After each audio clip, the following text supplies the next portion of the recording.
Yeah, leaking again. Pool pump housing. 512 smackers for a new one. You see that there? Always leaks in the same spot. I'm going to show you how I fix this for $5. So I took out leaky Loretta, and there's the crack. I'd call it cheap plastic, but it's about $512 for a new one, $300 for an off-brand name if you're lucky.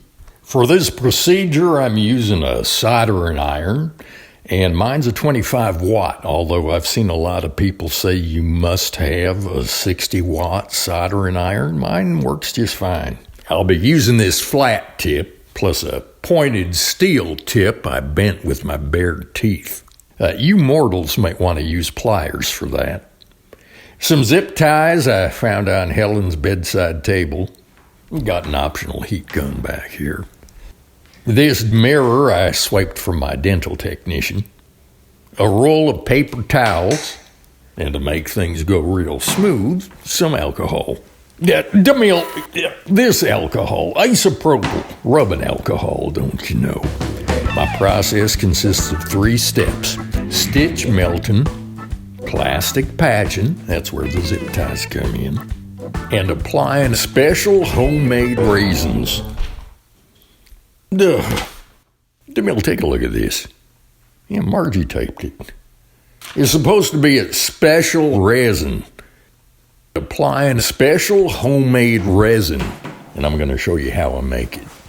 Now, first I'm going to take my searing hot soldering iron and practice on something inconsequential. Like this here. It's been leaking anyway. Fumes, you smell the fumes. Whoa, danger. Do not put a flaming hot object near anything flammable. That was just a test. But you do want to practice first, so I'm going to use this here old bucket that's got a crack in it.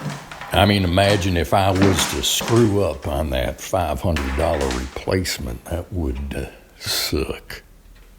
So first I take my soldering iron and kind of dig a little shallow ditch down through where the crack is. Then with the molten plastic on either side of that ditch, I scrape that back in and fill it out real good. Yeah, this part of the technique comes from J-Null Zero and BC Truck. I'm always watching them when I'm not watching Unexpected Cowgirl. And plastic does put off serious fumes, folks. If you attempt this, you're going to want to protect your lungs. You can't see it, but the MervServ International Soundstage has supersonic ventilation. Plus, I'm wearing an all-encompassing respirator and a Kevlar athletic supporter. Next, I do sort of a zipper technique. I call it stitch melting, where I go back and forth across the plastic to reinforce it.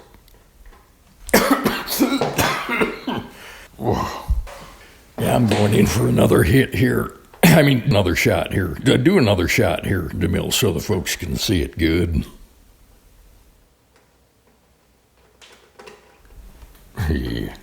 Now, there's a few more steps inspired by the YouTube shaman, goes by the name of Double Wide 6, but this is the tricky plastic melting part worth practicing, and yeah, do protect your lungs, but it looks pretty good. All right, let's move on to the real McCoy now. And I like to clean out my crack real good before doing anything like this. Rubbing alcohol's the way to go, dries fast.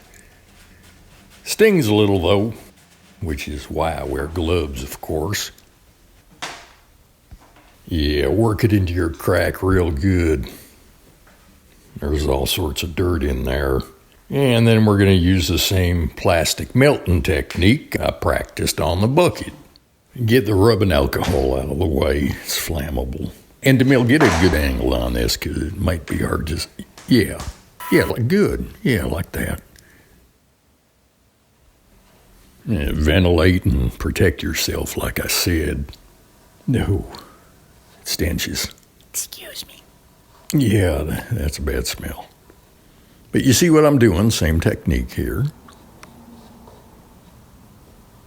And then filling in the ditch with the extra goop I created through the melting.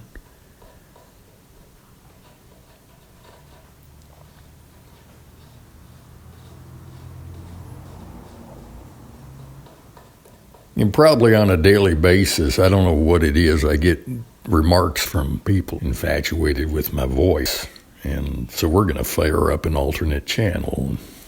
I'm going to do some readings for people. If you want to send me something, you could send it to DeMille.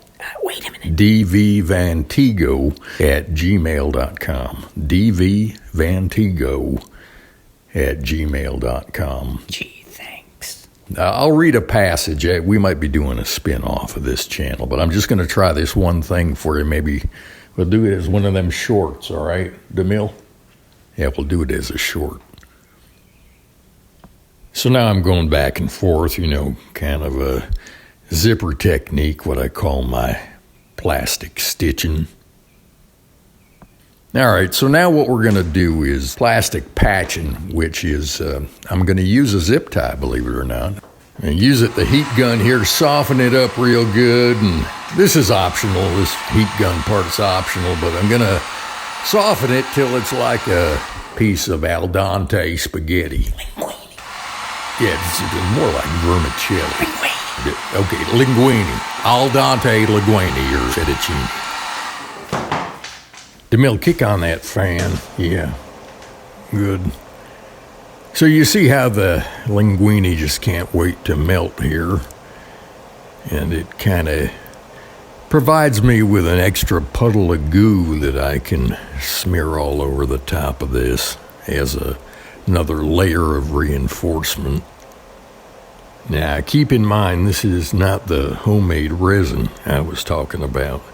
I'm going to show you that in a minute. I'm going to use that on the inside of this housing where it's harder to reach with a zip tie.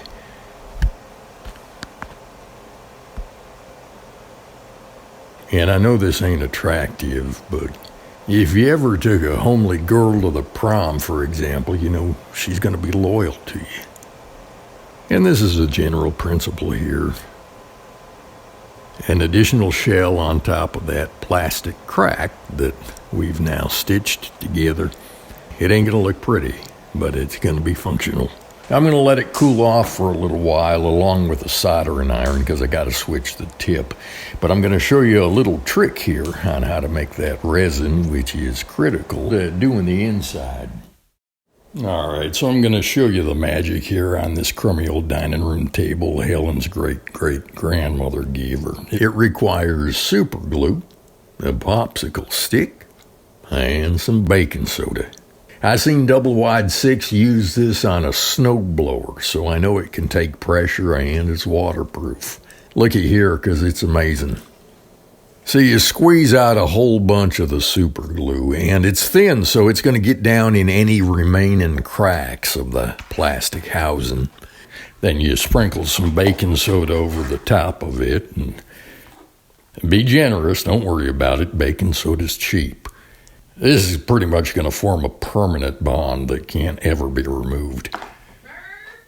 You're going to work it together good with your popsicle stick, and in no time it hardens like a rock. You're not doing anything stupid, are you? Go back to bed, Helen. Nothing to see here. Here, let me wipe this off for you here so you can see. Hear that? I mean, it hasn't even set very long. It's going to be like concrete. And this is the technique we're going to use inside the pool pump. So let's get to it. So you see I got the bent tip on my soldering iron now, and that's going to help me get up in here. Wait a minute here. Yeah, situate this thing up like this. It's going to be easier. And with help from a mirror and this bent tip soldering iron, I'm going to first sear it and use the same technique we used on the outside. And by the way, DeMille really had to jump through some hoops to try to shoot the inside of this thing and get you the shots you need. So show them some love by hitting the thanks button beneath the video if you don't mind. Yeah, this ain't gonna work. I gotta switch hands, but just like before, we're first gonna sear the inside here, just like we did on the outside. Yeah, DeMille, that's a good shot. Just do your best to hold the mirror, and if the soldering iron's hot enough, you go back and forth along that crack. It's gonna sear it right good. Yeah, like that. Yeah, I'm just gonna manipulate it however I need to get the job done. And DeMille, you're doing a good job. You might get some people clicking on that thanks button. You're doing a good job. Yeah, zipper technique here, plastic stitching. Now I'm going to reposition her a little bit, and so the glue oozes down in there at the right angle, and we can make our special resin. Who the hell invented this thing? Is this a joke? It takes superhuman strength to squeeze it. Red handles. Yeah, you squeeze the red handles. All right. Stupid. So the glue goes down inside, and we dust it liberally with baking soda. Tap it down a little in there.